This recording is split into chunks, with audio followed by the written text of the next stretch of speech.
A lot of people talk about how robots are going to rise up and destroy us, and perhaps this is true. Yet, not many people seem to think about when it is the other way around. How do we react to these new technologies? And just how willing are humans to spare helpless robots or humans that are left in our care? Not very well, it turns out. And a good example of this is the time a bunch of vandals decapitated and destroyed the world's first hitchhiking robot.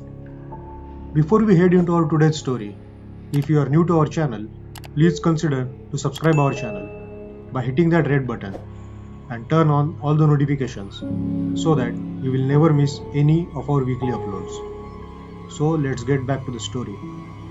On the surface, it was a lovely idea.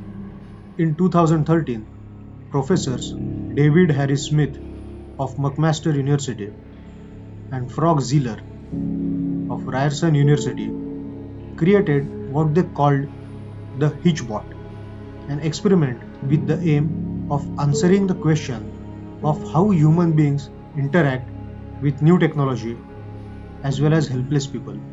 And can robots trust human beings? The robot itself was rather simple and low tech in physical appearance. Its torso cylindrical and more or less a plastic bucket, with two flexible arms and legs trailing off of it. One arm that could raise to hold out a thumb, an acrylic cake saver for a head. But it had fairly advanced electronics in its brain.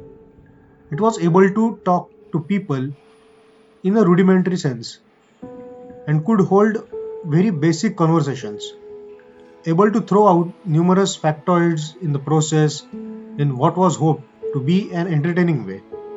It also had complete GPS tracking abilities and routinely took photographs of its environment. Its mission? To hitchhike far and wide, and to be sort of a traveling companion for whoever picked it up. Harris would say of the weird project, Hitchbot was designed as a social robot with a personality and all the classic elements of a drama. So it had a quest, and that quest was fraught with obvious dangers. Usually, we are concerned whether we can trust robots, for example, as helpers in our homes. But this project takes it the other way around and asks, can a robot trust human beings?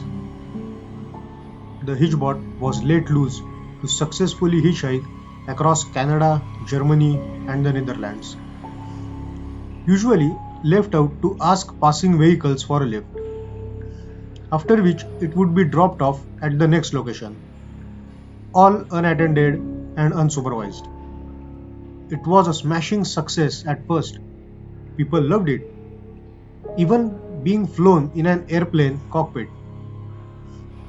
It attended a comic conversation and a wedding, and it had its portrait painted in Netherlands. It had its own Twitter, Facebook, and Instagram accounts, and people seem to have fallen hopelessly in love with it.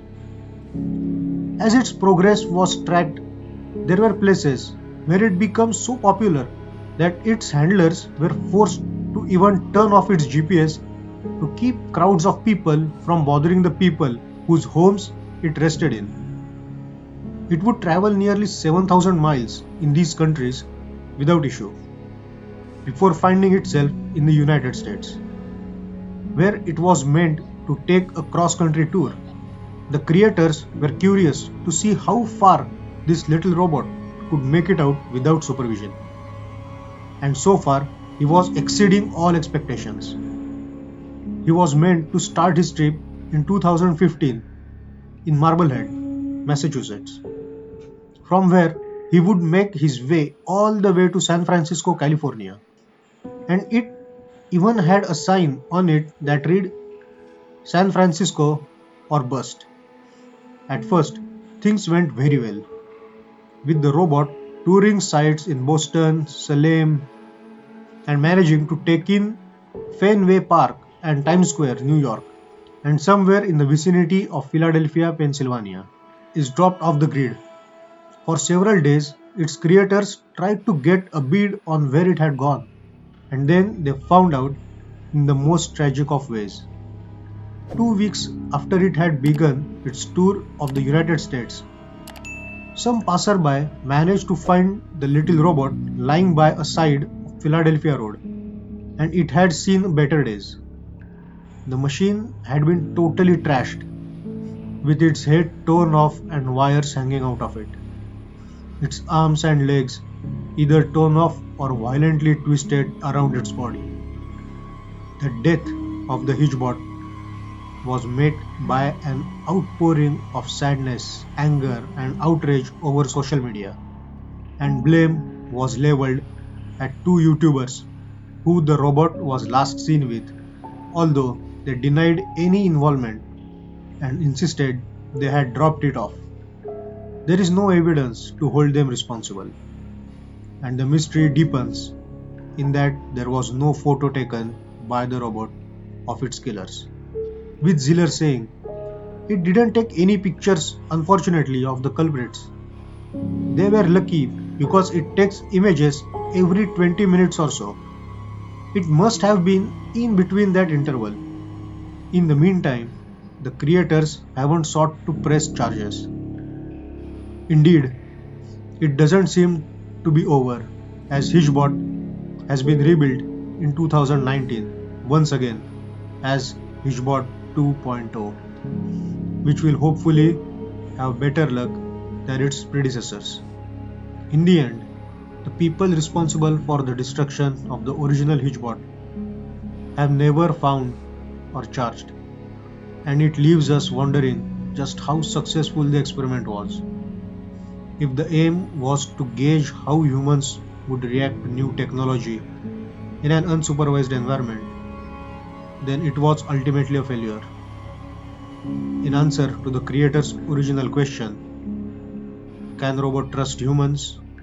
No, apparently they cannot. Let me know your thoughts about today's episode, and also let me know how human treats other humans if they need help. If you are new to our channel, please consider to hit that red button and subscribe our channel. Till then, take care.